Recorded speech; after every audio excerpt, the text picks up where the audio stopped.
Hello दोस्तों, आप सभी का स्टडी विद कॉन्सेप्ट चैनल में स्वागत है।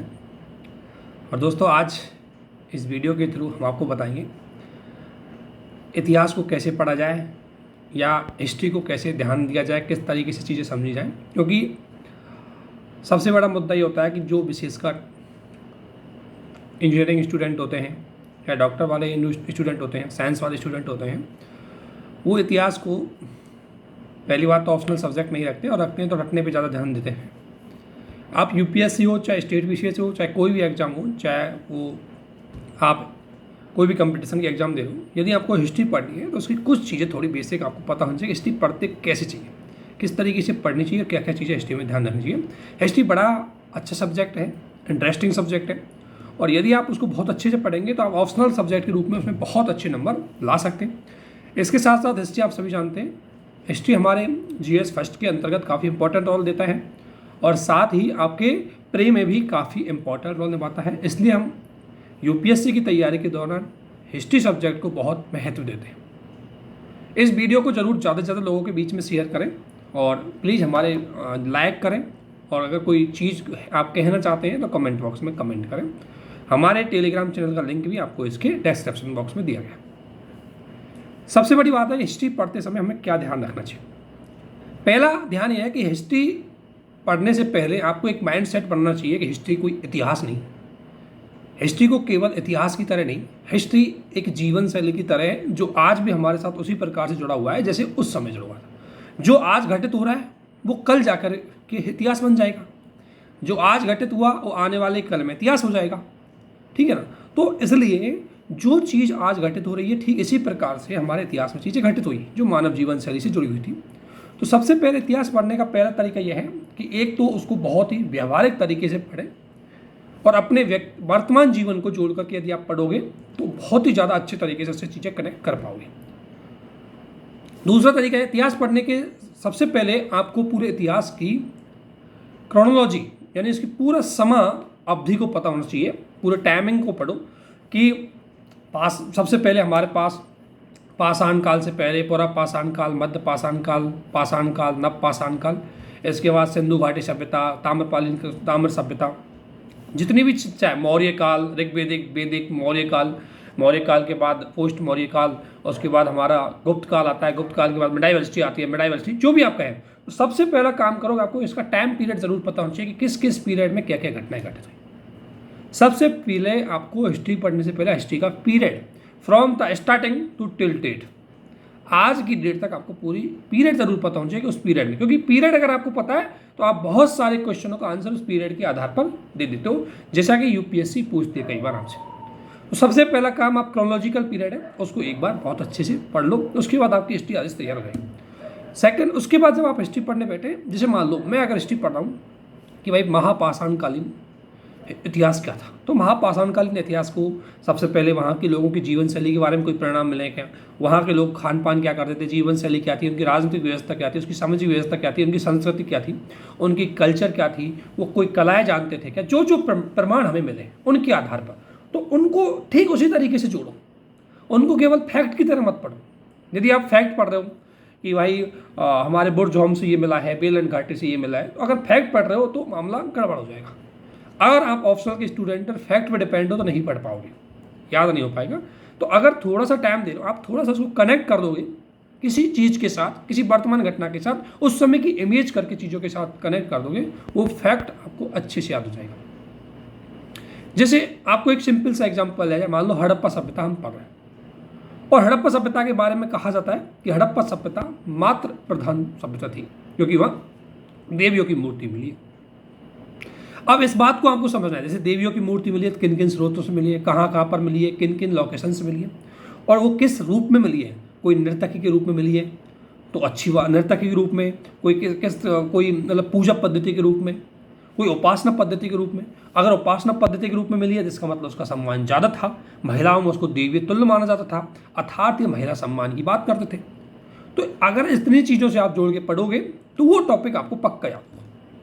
इसी प्रकार से जैसे ही आप कोई एक काल को पढ़ के दूसरे काल में आ रहे हैं, तो इतिहास को कई बार बोलते हैं कि इतिहास एक विकास क्रम का सिस्टम है, विकास क्रम का चरण है। इतिहास में एक के बाद दूसरी चीज़ें विकसित होती चलेगी। लेकिन अगर आप जैसे हड़प्पा सभ्यता को पढ़ोगे, हड़प्पा सभ्यता मान लो जैसे स्वयं माना जाता है कि 2500 BC से लेकर के और 1500 यानी 2500 से लेकर के 1750 BC तक ये आपकी हड़प्पा सभ्यता का मुख्य काल माना जाता है। अब हड़प्पा सभ्यता के बाद आप ऋग्वैदिक काल मानते हो। ऋग्वैदिक कालीन मानने 1500 सेंचुरी से लेकर के 1000 BC तक आपको अंतर्गत आपको ऋग्वैदिक काल माना जाता है। तो हड़प्पा काल को ऋग्वैदिक काल से आप कंपेयर कीजिए। ये बात सही है, हड़प्पा काल एक नगर नियोजन परियोजना पर आधारित था, उसको अब ऋग्वैदिक काल से, ऋग्वैदिक को उत्तर वैदिक काल से, उत्तर वैदिक काल को आप अपने महाजनपद काल से, और महाजनपद काल को आप मौर्य काल से। अगर आप एक एक की सामाजिक स्थिति, एक एक की राजनीतिक स्थिति, एक एक की आर्थिक स्थिति, एक एक की कल्चर, एक एक का रहन सहन, एक एक की स्थापित कला, एक एक काल की अगर घटना को इस तरीके से आप पढ़ोगे, वो चीज़ें आपको याद रहेंगी। रही बात कुछ फैक्ट, वो आप अपने आप वो फैक्ट उसके साथ जोड़ के पढ़ोगे तो आपको याद रहेगा। अदरवाइज आपसे पूछे कि भाई हड़प्पा के अंतर्गत जुते हुए खेत के साक्ष्य कहाँ से मिले, और आपने डंडे नहीं कालीबंगा से जुते हुए खेत के साक्ष्य मिले, और कल जाके आप भूल जाओगे उसको। ये तो आपका बहुत टेम्परेरी याददाश्त है, बार बार उसको देखना पड़ेगा। इससे अच्छा देखना है कि जुते हुए खेत के साक्ष्य मिले, अर्थात यहाँ एग्रीकल्चर होती थी, कौन सी फसल यहाँ पाई गई है, किस फसल के अवशेष है, कौन कौन सी फसलें हड़प्पा में की जाती थी, उनका क्या क्या रोल था। इतने चीज़ों को जब उस टॉपिक के साथ कनेक्ट करोगे तो डेफिनेटली वो आपको याद रहेगी।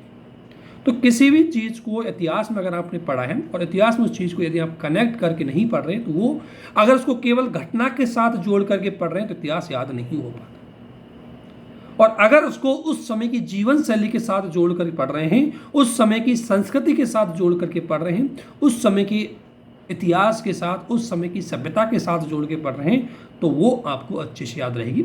हड़प्पा भी आज हमारी तरह ही एक सभ्यता थी, उसका भी नगरीय सभ्यता थी, उसमें भी रहन सहन था, उसमें भी एग्रीकल्चर सिस्टम था, उसमें भी व्यापारिक सिस्टम था, वहाँ पर भी जीवन शैली थी लोगों की, वो वहाँ पर भी चित्रकारी जो भी करते थे, वहाँ पर विभिन्न प्रकार की सड़कें बनाई गई थी। जो चीज़ एक मानवीय सभ्यता के लिए होती थी, उसी प्रकार की जीवन शैली हड़प्पा में थी। ये बात सही है कि हड़प्पा सभ्यता की कुछ स्रोत हमने पढ़े नहीं, इसलिए हम कई बार उनको कुछ चीज़ों के आधार पर अनुमान लगाते हैं जो हमें पुरातात्विक स्रोतों के रूप में मिली है। तो कोई भी टॉपिक इतिहास का पढ़ो, सबसे पहले देखो स्रोत क्या है, फिर इसकी पूरी जीवन शैली को देखो, फिर उन जीवन शैली को जस्टिफाइड करने के आपके पास क्या क्या स्रोत है उनको जोड़ो, और इसी प्रकार से अगले काल में आओ तो उसमें भी रिसोर्स देखो कि कौन कौन से स्रोत है, पुरातात्विक स्रोत है क्या, कोई शिलालेख है क्या, कोई बुक है क्या, कोई आपको स्तंभ लेख मिला है क्या, ठीक है ना। जैसे मौर्य काल को देखना है तो मैगस्थनीज की इंडिका, कौटिल्य की अर्थशास्त्र, ठीक है ना, विशाखादत्त की भी हो गई, इसके अलावा जैन बौद्ध धर्म स्रोत हो गए। तो उस तरीके से उन स्रोतों को पता करो। विशेषकर ऑप्शनल वाला स्टूडेंट को तो इतनी चीज़ें ध्यान में रखनी है। जीएस वाला भी अगर इन चीज़ों को कनेक्ट करके पढ़ेगा तो उसको कभी भी प्री में कोई क्वेश्चन गलत नहीं होगा। रही बात कुछ टर्मिनोलॉजी जो उस समय की घटना के साथ जुड़ी हुई होती हैं और उनको उस समय की जो लैंग्वेज है उसके साथ कनेक्ट करने के साथ अगर याद करोगे तो वो आपको ज़्यादा याद रहेगी। तो इतिहास केवल पढ़ने के लिए ही बल्कि सीखने के लिए भी काम आता है। इतिहास केवल हम कई बार सोचते हैं कि नहीं मुझे तो यूपीएससी निकालनी है, मैं थोड़ा सा इतिहास पढ़ लेता हूँ, मुझे स्टेट पीसीएस निकालनी है, मैं थोड़ा सा इतिहास पढ़ लेता हूँ, उस समय पढ़ो बस। उसके अलावा भी इतिहास बहुत अच्छा सब्जेक्ट है, बहुत सारी चीज़ें आप उसके साथ जानोगे, बहुत सारी चीज़ें उसको देखोगे कि लोगों की क्या क्या कलाएँ थी, ताजमहल किस कला के माध्यम से बनाया गया था, कितनी अट्रैक्टिव चीज़ें, कितनी बेहतर तरीके वास्तुकला की कला की चीज़ें वहाँ पर थी। तो कोई उनके पास मशीनें नहीं थी। एकाश मंदिर बनाए हुए हैं, कैलाश मंदिर जो आपको गुफा में मिलेगा 16 नंबर की गुफा में, एलोरा की गुफा 16 में आप कैलाश मंदिर को देखोगे, वो एकाश तरीके से बना हुआ मंदिर है। उसको देखोगे, उसकी कहानी सुनोगे तो आपको बहुत अलग लगेगा किस तरीके से, किस कला से वो बनाया। तो इतिहास को इतिहास की तरह नहीं, इतिहास को तत्कालीन जीवन शैली की तरह अगर आप पढ़ोगे और वर्तमान जीवन शैली के साथ उसको जोड़ के आप तुलना करके पढ़ोगे तो सारे फैक्ट भी याद रहेंगे और सारी चीज़ें आपको याद रहेंगी। चाहे आधुनिक इतिहास की बात हो, आधुनिक इतिहास में जो ब्रिटिशकालीन घटनाएं घटित हो रही है उनको सिलेबस के साथ जोड़ो कि कैसे घटनाएं घटित हुई, 18वीं सेंचुरी में क्या घटित हुआ, 18वीं सेंचुरी का पूर्वार्ध में किस तरीके से घटनाएं हो रही, मुगल साम्राज्य। अब एक घटना दूसरी घटना से जुड़ी होती है इतिहास में। मुगल साम्राज्य का अगर डिक्लाइन हो रहा है तो हमारे में पावर ऑफ डिसेंट्रलाइजेशन हो रहा है, शक्ति का विकेंद्रीकरण हो रहा है। मुगल साम्राज्य अगर डिक्लाइन हो रहा है, उसका पतन हो रहा है। इधर बंगाल में अलीवर्दी खां आ रहे हैं, इधर हैदराबाद का इमर्ज हो रहा है, इधर मराठा ऊपर आ रहे हैं, इधर राजपूत भी अपने आप को स्वायत्त घोषित कर रहे हैं।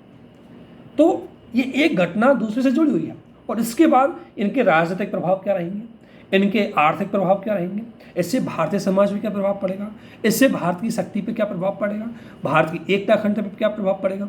उन सारी चीज़ों को यदि आप सोचोगे और उनके साथ अगर आप जोड़ के पढ़ोगे तो मैं गारंटी दे रहा हूँ इतिहास कभी बोरिंग लगेगा ही नहीं। क्योंकि बहुत सारे लोग इतिहास को बहुत बोरिंग मानते हैं और बहुत ही ज़्यादा बोलते हैं आप बहुत रटना पड़ता है। कुछ नहीं रटना, उस घटना को आप एक बार इमेज करके देखिए ऐसा क्या हुआ था। ठीक है ना, जैसे मान लो एक आप युद्ध पढ़ रहे हो 1526 का, अगर मैं पानीपत के प्रथम युद्ध की बात करूं तो आप इमेज करिए पानीपत का प्रथम युद्ध, इधर बाबर है, इधर लोधी जी है, और लोधी बाबर में युद्ध हो रहा है। तो बाबर ने क्या नई तकनीक खेली कि पहले आधी सेना को छोड़ा हुआ, अब बाबर ने अपनी आधी सेना छोड़ी और उस आधी सेना में लोधी ने फूट धूम धमाल से मचा दिया, बहुत तेज से लड़े, बहुत तेज लड़े, और लड़ने पर अपनी पूरी सैन्य क्षमता थी उनकी जो भी, वो आधी सेना से ही खत्म कर दी। बाबर ने दूसरी सेना फिर भेज दी, लोधी हार गया। अब देखो लोधी बाबर की क्या स्ट्रेटजी थी। अगर जीवन में भी इस तरह की चीज़ें आप देखें कि भाई कोई लक्ष्य प्राप्त करना है तो पहले उसको आधा पार्ट करो, उसको थोड़ा डिवाइड करो, उसको थोड़ा थोड़ा पढ़ो, और फिर उसको आप एक आराम से पढ़ोगे तो बहुत ज़्यादा सफलता होने की चांस ज़्यादा है, बजाय आप किसी चीज़ को हचकच करके पढ़ते हैं, बहुत कंजस्टेड करके पढ़ते हैं। तो आज के इस वीडियो में जस्ट इतना ही कि इतिहास एक बहुत अच्छा सब्जेक्ट है, और उसको सब्जेक्ट नहीं एक जीवन शैली के रूप में आप पढ़ें। अगर आप पढ़ने वाले स्टूडेंट हैं तो भी पढ़ें, अगर आप पैसे भी कोई नॉलेज लेने वाले हैं, किसी कॉलेज के स्टूडेंट, कॉलेज की प्रोफेसर, कोई भी है उस तरीके की चीज़ें, तो इतिहास को उस तरीके से पढ़ो कि इतिहास से आप बहुत कुछ सीख सकते हैं। ठीक है, तो हमारा ये वीडियो आपको अगर पसंद आए तो जरूर लाइक करना। ऐसे ही और वीडियो आपके साथ शेयर किए जाएंगे जो आपको सब्जेक्ट से संबंधित, टॉपिक से संबंधित चीज़ें क्लियर करेंगे। आप सभी को हमारे साथ बने रहने के लिए बहुत बहुत धन्यवाद। इसके साथ साथ जो यूपीएससी की स्ट्रेटजी है वो हमारे वीडियो में आपको ऑलरेडी शेयर कर दी गई है कि इतिहास को यूपीएससी के लिए कैसे पढ़ा जाता है। लेकिन ये जो स्ट्रेटजी हम आपको बता रहे हैं ये हर उस स्टूडेंट के लिए जो ग्रेजुएशन कर रहा हूँ, जो पोस्ट ग्रेजुएशन कर रहा हूँ, उसको इतिहास को इसी तरीके से पढ़ना चाहिए। चाहे वो कोई भी कंपटीशन की तैयारी कर रहा हो, उसको इतिहास को इसी जीवन शैली की तरीके से पढ़ोगे तो आपको पक्का याद रहेगा। बस आज के वीडियो में इतना ही। आप सभी को हमारे साथ बने रहने के लिए बहुत बहुत धन्यवाद। Thank you.